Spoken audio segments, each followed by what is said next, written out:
For years, it felt impossible to criticize the newer God of War games. After all, we are talking about the franchise that had become PlayStation's crown jewel. The 2018 reboot was hailed as a masterpiece. Ragnarök had won awards, sold millions, and concluded the Norse saga in a spectacular fashion. But beneath all the praise, a growing number of fans had started asking the same repeated questions. Did God of War lose something along the way? Not the polish or spectacle, but something harder to describe. Maybe it was the mystery and the unpredictability, or a feeling that nobody knew where the series was heading next. By the time Ragnarök ended, many players loved it. Others felt exhausted by it, but the story wrapped up nearly every major thread. Kratos had found peace, Atreus left on his own journey, and the Norse saga was finally over. And for the first time since 2005, nobody knew what a future God of War game was supposed to look like. Would Kratos go to Egypt, or would Atreus become the main character? Would Santa Monica Studio reboot everything all over again? But then, PlayStation's State of Play brought a reveal nobody saw coming. Not Kratos, Atreus, or Egypt. Instead, the future of God of War belongs to the woman who started it all.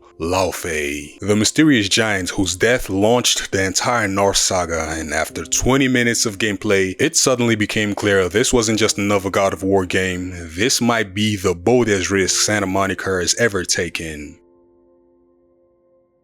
When the Santa Monica Studio logo appeared during the State of Play, most people thought they knew what was coming. Maybe an Atreus sequel or the Egyptian trailer, or maybe a remastered collection. But what we never expected was a full reveal for God of War Laufey, a game starring Faye herself and featuring nearly 20 minutes of uninterrupted gameplay. And the reaction online was immediate, excitement and curiosity. This wasn't simply a new protagonist, this was Santa Monica Studio opening a door that fans have wanted to walk through for nearly a decade. The story of the most important character we never truly knew.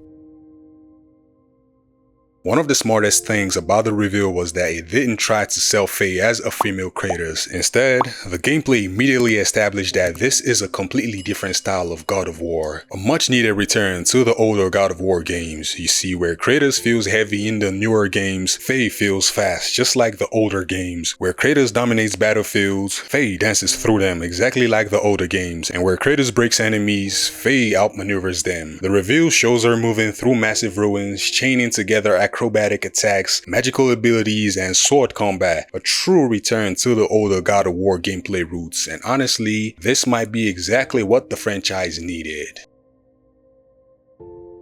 Think about it for just a minute. Faye has always been one of the most important characters in the modern God of War games, yet we have barely spent any time with her. Everything we know comes from stories, memories, paintings, conversations, and legends. Sure, Kratos loved her and Atreus idolized her. The giants revered her and Odin feared her the most, but we never truly understood why. Now we're finally getting those answers. Santa Monica describes her as a legendary warrior whose influence shaped the Nine Realms long before she had ever met Kratos. You see, that alone creates one of the strongest mysteries the series has ever explored. We're not learning who Faye becomes, we're learning how she became a legend. This is where the reveal really started winning people over. You see, the combat doesn't look like Ragnarök, it doesn't even look like the 2018 reboots. Instead, it returns to its roots. More agile and graceful, the sword-based combat appears heavily focused on mobility, positioning, magical attacks, and aerial movements. Several moments during the reveal felt closer to mythological fantasy than the grounded brutality of Kratos' recent adventures. And this is truly exciting because after two massive Norse games, the formula was beginning to feel stale, and Laufey looks determined to shake everything up. Then came the moment nobody could have ever predicted. The companion character, a talking gelatinous cube named Frank. Yes, you heard me, a talking magical cube, voiced by Jack, and somehow it works. The reveal embraced a stranger, more whimsical side of mythology than we have seen in recent God of War games. The result feels surprisingly refreshing. Instead of trying to recreate Ragnarök, Laufey appears determined to carve out her own identity.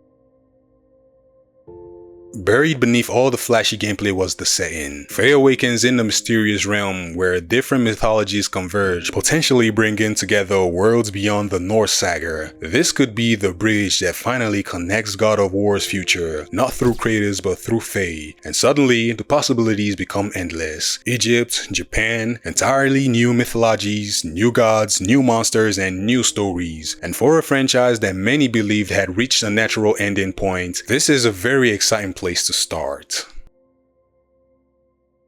The reason people are responding positively isn't because the graphics are impressive, it is because the reveal answered a question fans have been asking since Ragnarök ended. How do you continue God of War after giving Kratos his ending? The answer wasn't bigger bosses, bigger explosion, or another apocalypse. The answer was perspective. Instead of moving forward, Santa Monica Studio looked backward, towards the one character whose story was still untold, and suddenly, God of War feels mysterious again. When Ragnarök ended, many people thought God of War had reached the finish line, not because the series was bad, but because Kratos' journey finally felt complete. Then the PlayStation State of Play happened, and in 20 minutes, Santa Monica Studio accomplished something remarkable. They made the future of God of War feel unpredictable again. They gave us a protagonist we have spent years wanting to understand, a combat system that looks like what we used to know, love, and enjoy, a story filled with unanswered questions, and a world that appears larger than anything the series has ever attempted before. For years, Faye was the ghost haunting every moment of the Norse saga. Now she is finally stepping out of the shadows, and if this reveal is any indication, God of War's next great story isn't about Ghost of Sparta, it is about the woman who changed his life forever. But hey, that is just me. Let me know what you thought about God of War Laufey. What did you think about this review? What do you think about a God of War game where a female is the character? I personally do not have any problems with this, but I've seen some sort of outrage online. I don't know. Let me know your thoughts in the comment section. Personally, I am looking forward to this game. Please, if you enjoyed this video, kindly hit that like button,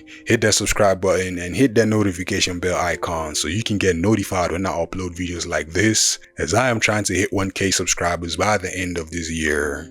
And until next time, peace and love.